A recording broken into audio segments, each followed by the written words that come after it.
Leader TV जे पारां हिकु भेरो ॿीहर भलीकार। हींअर असां यूसुफ शाहीन साहब सां इहा ॻाल्हि पिए कई त हुन ॼाण हासिलु करण ऐं किताबु पढ़ण जी जेका हिकिड़े नओं रस्तो ऐं नई ज़िंदगी ऐं नए रस्ते ते हलणु शुरू कयो उन बाबति ॿुधाईं। यूसुफ साईं तव्हां ॿुधायो। Thank U.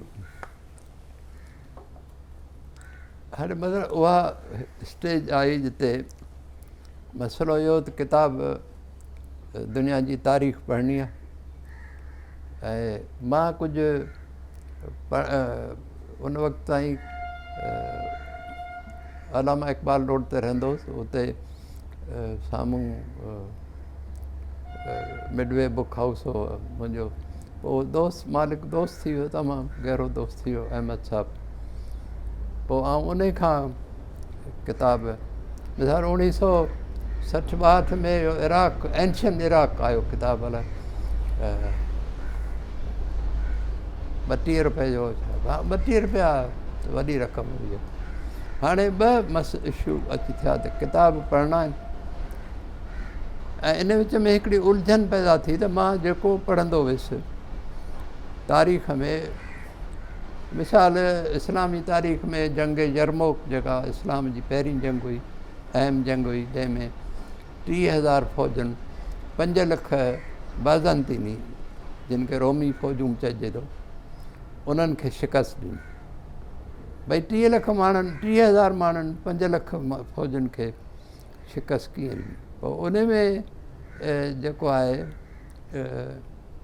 तारीख़दान ख़ासि तौरु इब्न खुल्दून त उहो रुॻो तारीख़ में लतूं हणे थो ऐं ईअं लिखे थो त भई ॼण त फ़रिश्ता मथां लही आया ऐं हू थियो। मां चयो इन जो को सॉलिड रीज़न हूंदो जेको, पर ॿिया बि मिसाल क़ज़िए करबला आहे, ॿिया बि शयूं इलाही जेके बि आहिनि उन ते उलझन इहा पैदा थी त हीअ वाक़ई इहे जेको लिखियो वियो आहे इहे अहिड़ा किसा थिया आहिनि या इन जे पोयां छा आहे। त पोइ मूं हिकु करे 4 प्रोफेसर खया पाण वटि। 2 प्रोफेसर हुआ, 2 लेक्चरर हुआ। हाणे उन्हनि खे उन्हनि जा साईं नाला जेकॾहिं ॿुधायो। नालो हिकिड़े त रईस ज़ैदी जेको 18 सालो मूंसां जेको प्रोफेसर हो मुस्लिम कॉलेज में, उहो वॾो अरसो मूंसां गॾु रहियो। ऐं ॿियो नक़वी साहिबु हो, ॿियो हिकिड़ो अब्दुलरहमान पठान हो, उहो प्रोफेसर हो, लेक्चरर हो। उहो जेको आहे तारीख़ इस्लाम ते जेका मां पहिरियों सुवाल ई इहो पुछी त जंग यरमूक उहा कीअं लॻी, उन ते ई मां हुनखे रखियो पाण वटि। सो इहे 4 ॼणा। हाणे 2 शयूं प्रॉब्लम थियो त किताब ख़रीद करना आहिनि। हाणे उहे उन मां चइनि मां 2 त मुस्लिम हिस्ट्री जा प्रोफेसर हुआ। हिकिड़े जी यूरोप जी तारीख़ पढ़ियल हुई ऐं ॿियो जनरल हिस्ट्री ज़ैदी साहिबु जेको उन जी। हाणे प्रॉब्लम इहो थियो त आउं को बि सब्जेक्ट खणा। मिसाल उन वक़्तु इहा बि उलझन थी त दुनिया में हेतिरा ख़ुदा आहिनि। भई असां त नंढे हूंदे रुॻो अलाह जो नालो ॿुधो, हीअ त हिते त लोध लॻी पई आहे जेको। पोइ भई इहा पढ़णी आहे जेको मैथोलॉजी, हिस्ट्री ऑफ मैथोलॉजी। तो हाणे मैथोलॉजी जा मूं वटि हींअर त बेहिसाब किताब आहिनि। पोइ मां उहे वठणु शुरू कया, मतिलबु 5 किताब वठां, 4 हुननि खे ॾियां त भई पहिरियों चैप्टर ताईं पढ़ो, 2 ॾींहं ताईं पढ़ो, 2 ॾींहं आउं पढ़ां थो, मूंखे त कुझु सम्झ में न अचे त भई हीअ आहे छा जेको सो। तो पोइ मसइलो इहो थियो त किताबनि लाइ पैसा खपनि ऐं जेको आहे सो हाणे प्रोफेसर्स बि रखिया अथऊं, उन्हनि लाइ पैसा खपनि। उहो पार्ट टाइम ते ईंदा 2 बजे खां पोइ हू हुननि सां हो 1-2 जो टाइम पर हू पाण 4-4 5-5 कलाक हिस्ट्रीअ ते बहस शुरू कंदासीं त हू पाण वेठा ई हूंदा जेको आहे सो। त हाणे ऐं ॿियो जे मूंखे पढ़णो आहे त पोइ आऊं धंधो को मुंहिंजूं ज़मीनूं त कोन हुयूं, न को कारखाना हुआ जो पोइ आऊं पोइ एतिरा पैसा आऊं किथां आणियां जो हुननि खे पघार बि ॾियां, किताब ख़रीद कयां, पाण बि मानी खां। मक़सदु आहे त पोइ मां इहो हिकिड़ो नओं तरीक़ो कढियो त मिसाल होलसेल जो कमु शुरू कयोसीं त उन में मैनेजर मां रखियो, सुपर मार्केट खोली त मैनेजर रखियो, मिडवे होटल खोली त मैनेजर रखियो, ॿिया बि कम जेके आहिनि से त उहे पोइ इहा सिचुएशन ईअं थी त 4 मैनेजर हुआ। पोइ 2 सुबुह जो पैसा ॾियणु ईंदा, 2 राति जो ॾियणु ईंदा या गैप सां बि ॾींदा। त जेके मैनेजर मां रखिया, मिसाल मूं होलसेल जो कमु मूं पाण शुरू कयो पहिरीं। सुबुह जो 6 बजे घरां निकिरंदो हुउसि, 7 बजे पुॼंदो हुउसि। पोइ 50,000 जो माल ख़रीद करे 12 बजे 50,500 रुपया, 50,400 रुपया, माना तव्हां 400 रुपया कमाया। ऐं पोइ इहो 10-11 ॾींहं मां प्रैक्टिस कई त पोइ मां हिकिड़े यूनुस हो नालो उन खे रखियो त उते उहो वधीक कमाईंदो हो, जेको सुबुह जो 5 बजे उते वेंदो हो। आऊं त 7 बजे पुॼंदो हुउसि। हाणे रहंदो हुउसि गुलशन इक़बाल में, उतां वञूं उते, हू उते ई रहंदो। हुन पहिरीं ॾींहुं मूंखे 1100 रुपया आणे ॾिना, यानी तव्हां अंदाज़ो उन मां लॻाए थो। अहिड़ी तरह सां इहो ओनेक्स पथर जो कमु या सुपर मार्केट खोलीसीं, मिडवे खोलीसीं। त इहे सभु मां हिते वेही कया। शुरू सभु में आऊं हफ़्तो 10 ॾींहं उन शइ खे शुरू करे पोइ कंहिं माण्हू जे हवाले करे ईंदो हुउसि त भई हाणे तूं हलाए जेको आहे। ऐं उहे मूंखां वधीक सुठी हलाईंदा हुआ, छाकाणि त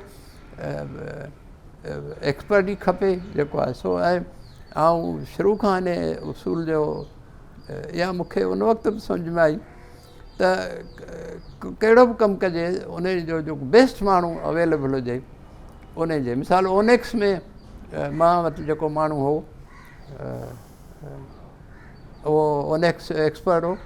मूंखे त का ख़बर कोन्हे, उते नाज़माबाद मां ओनेक्स ठाराए ॾींदो हो मूंखे। 40 पेटियूं माल जो ठाहे जापान वेंदो हुउसि मां। ऐं 11 पार्टियूं वेंदियूं हुयूं पाकिस्तान खां जापान, ओसाका में। इंटरनेशनल एग्ज़िबिशन लॻंदो हो उन में, जेको सॼी दुनिया जा ईंदा माण्हू, सभु शयूं खणी ईंदा। आऊं ओनेक्स खणी वेंदो। ओनेक्स में आऊं 40 पेटियूं खणी वेंदो ऐं उन में 80 वैरायटी हूंदियूं। ऐं जॾहिं त ॿिया जेके आहिनि के 2 पेटियूं, के हिकिड़ो ईरानी हो उहो 4 पेटियूं आणींदो मतिलबु उन जूं। ऐं हू मुंहिंजूं 40 पेटियूं ॾिसी चवंदा त साईं बडेरा आप क्या जापान में रहने आयो, मक़सदु आहे त एतिरो माल खणी आयो। ऐं पोइ उते पहिरें साल 12 ॾींहं जी नुमाइश थींदी, पोइ 7 ॾींहं थी। ऐं आऊं 7 दफ़ा आऊं वियुसि जापान। ऐं आऊं 7 ई दफ़ा 40 पेटियूं विकिणी आयुसि। हू 3 पेटियूं 2 पेटियूं जेको आहे सो न विकिणी। उनजो सबबु इहो हो जेको मूं वटां हिकिड़ी वॾी अहम ॻाल्हि आहे जेका आम तौरु सम्झ में न ईंदी आहे त भाई कंहिं बि कम लाइ जेको माण्हू रखो उहो उन फील्ड जो सभ खां नंबर 1 एक्सपर्ट हुअणु घुरिजे। हू जेको मूं ओनेक्स जो जेको हो माण्हू महिमान हो, उहे चवंदो जापान में ये चीज़ बिकती है, डिमांड आहे। पोइ उन हिसाब सां पैसा आऊं ॾींदोसि। हू माल ठाराए 40 पेटियूं पैक करे ॾींदो, मोकिले छॾींदो। आऊं वञी रुॻो मूंखे पोइ आऊं उते लही 3 स्टार होटल में आऊं कमिरो बुक कंदोसि। ऐं ॿिया जेके आहिनि उहे शायदि हिकिड़े कमरे में 4-4 ॼणा रहंदा हुआ। ऐं उते नुमाइश ताईं वञण जे लाइ उते ओसाका में सभु ओवरहेड ट्रेन आहिनि, मथे हलनि थियूं। त उन जो 300 येन भाड़ो थींदो ऐं आउं 3000 येन 4000 येन ॾेई टैक्सीअ में वेंदो हुउसि जेको आहे नुमाइश ते। तो छाकाणि आउं सेल बि हाईएस्ट सेल मतिलबु आहे त मुंहिंजी सेल उन्हनि सभिनी 10 स्टारनि खां वधीक हुई। यानी आउं वञणु शर्त चवंदो हुउसि एग्ज़िबिशन वारनि खे त मूंखे 2 एक्सपर्ट छोकिरियूं ॾियो, पोइ सेल्स गर्ल जिन खे अचे, पोइ यूनिवर्सिटियुनि जूं छोकिरियूं हूंदियूं ऐं उन्हनि खे त उहे आउं उनखे प्राइसिंग क़ीमतूं ॿुधाईंदो हुउसि, क़ीमत जो फार्मूलो ॿुधाईंदो हुउसि त हू उते हिकिड़ो हो त भई घटि कर कम डाउन। त पोइ हुनखे उन जो बि फार्मूलो मूं सम्झायो त भई तूं 100 रुपए मां 80 रुपए ते अची सघें थी। मक़सदु आहे छाकाणि उते जेका वॾी उमिरि जा माण्हू आहिनि उनखे अंग्रेज़ी नथी अचे, कंहिंखे अचे थी, बाक़ी यंग जनरेशन त हाणे उते बि अंग्रेज़ी पढ़े थी जेका। तो पोइ उहे सेल उहे कंदियूं। आउं परियां बि सिगरेट पीअंदो हुउसि, जॾहिं हू किथे फासी पवंदी हुयूं त पोइ मूंखे सॾींदी हुयूं त भई हीउ जेको आहे सो। तो इहो उन मां जाम पैसा कमायासीं ऐं आख़िर में मुंहिंजो हुननि 7वीं ट्रिप ते मुंहिंजो नालो कढी छॾियो। हाणे मुंहिंजियूं 40 पेटियूं तयारु हुजे माल। हीअ हिकिड़ी अहम ॻाल्हि ॿुधायां थो, जेके माण्हू कारोबार करणु चाहिनि था, मक़सदु आहे ऐं त कारोबार छाकाणि ताईं घर में वेही कारोबार नथा करे सघो, पर मां इहो फार्मूलो कयो उन तहत त हीअ कम मां कया। आख़िर में मुंहिंजो नालो हुननि कढी छॾियो, मुंहिंजो माल 40 पेटियूं तयारु हुजनि ऐं बाक़ी बचिया यानी माल शिप करणु 11 ॾींहं अॻु माल शिप करणु ज़रूरी हो। 11 ॾींहं में माल पुॼे थो जापान। 11हों ॾींहुं थियो, मूं बहरहाल वेड़ खाई 11हें ॾींहुं वञी ऑडर वरितो ऐं पंहिंजो माल मां हुननि चयो त 9 ॾींहंनि में पुॼी वेंदो। ऐं पोइ असां उते ज्वैलरी जेका आहे ज़ेवर ओनेक्स जा, असांजो जेको आहे ओनेक्स में जेके डार्क ग्रीन चइजे थो, उन में उहो जेड सां मिले थो पथर, जेको मज़हबी पथर आहे चीन में, जापान में या सॼे ईस्ट हुन में।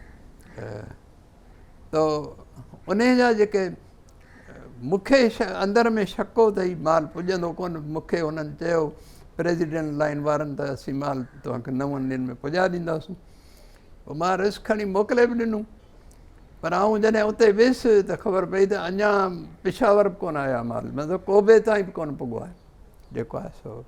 पर आउं पाण सां हिकिड़ी सॼी बैग, हिकिड़ो सूट पाए वियोसि, हिकिड़ो सूट ऐं बाक़ी 3-4 शलवारूं उहे पाण सां गॾु खणी वियोसि। बाक़ी हुन में मां सॼी जो ब्रीफ सूट केस हो उहो ज्वैलरी सां, हैंडबैग ज्वैलरी सां भरे आउं खणी वियुसि हुते।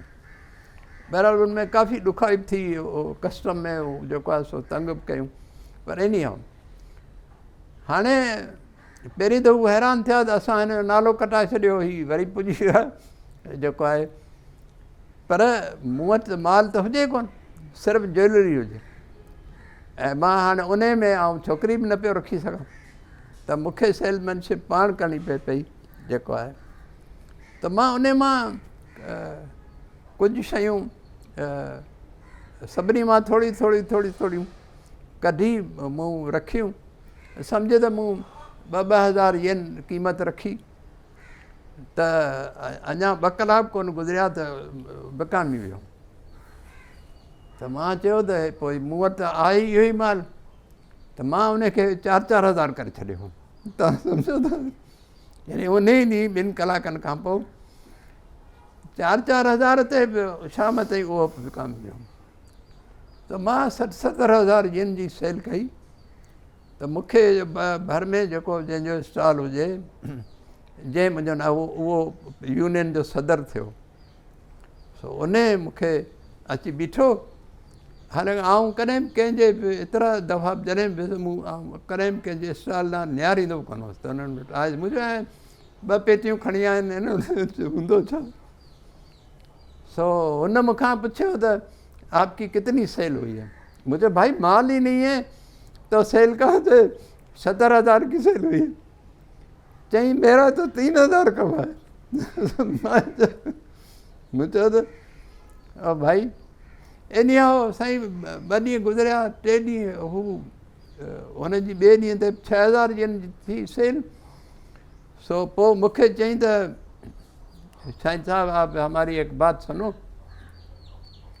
ये मेरे से तो ये नहीं चल रहा स्टॉल में, 3,000 में तो यहाँ चिकन टिक्का भी नहीं मिलता। तो मेरी बेटी की शादी है, वो सिंगापुर आएगी नमाज के बाद, तो आप ये स्टॉल हमारा आप ले लें।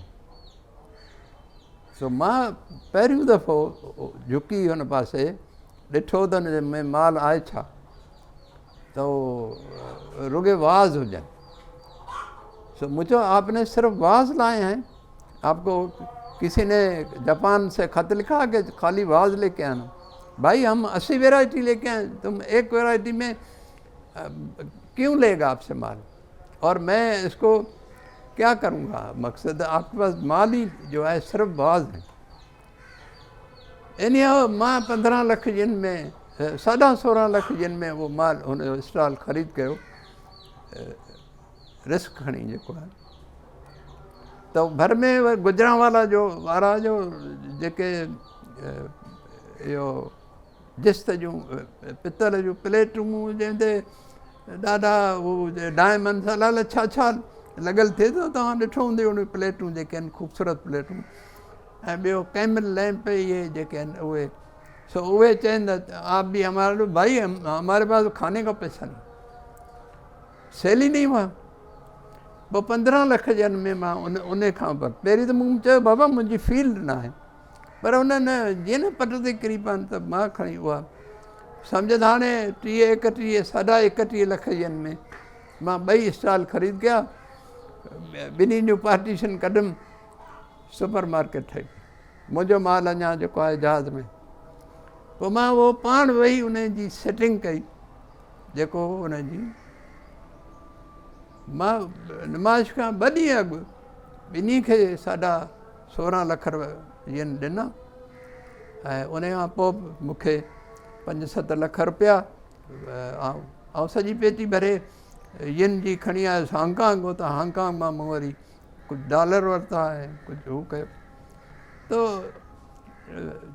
इहा ॻाल्हि ॿुधाइण जो हिकिड़ी बेसिक पॉइंट जेका आउं वरी बि वरजाए चाहियां थो, अगरि कमु करिणो आहे, को कारोबार करिणो आहे, त पाण सां गॾु एक्सपर्ट रखो। तव्हीं फने खां न थियो। जीअं ॾिसो न फिल्म प्रोड्यूसर जेके आहिनि पैसा खणी निकिरंदा आहिनि, पोइ हू चवंदा आहिनि असीं सभु कुझु आहियूं, त पोइ ज़ीरो थी वेंदा आहिनि। इहो हर कारोबार में ईअं आहे। तव्हां को बि कमु करणु चाहियो था जेको आहे त उन में तो ज़िंदगी जो असां इहे मां कारोबार कया त जीअं आउं प्रोफेसर्स खे पघार ॾेई सघां, किताब ख़रीद करे सघां, पढ़ी सघां जेको आहे। साईं साहब असांजी हीअ कचहरी अञा जारी आहे, पाण हिकिड़े थोरे वक़्फ़े खां पोइ वरी इन ते ॻाल्हायूं था। नाज़रीन असां सां गॾु रहिजो। मौरिख़ ऐं शाइर ऐं अदीब ऐं सहाफ़ी एडिटर यूसुफ शाहीन साहब सां असां जूं ॻाल्हियूं जारी आहिनि। असां सां गॾु रहिजो।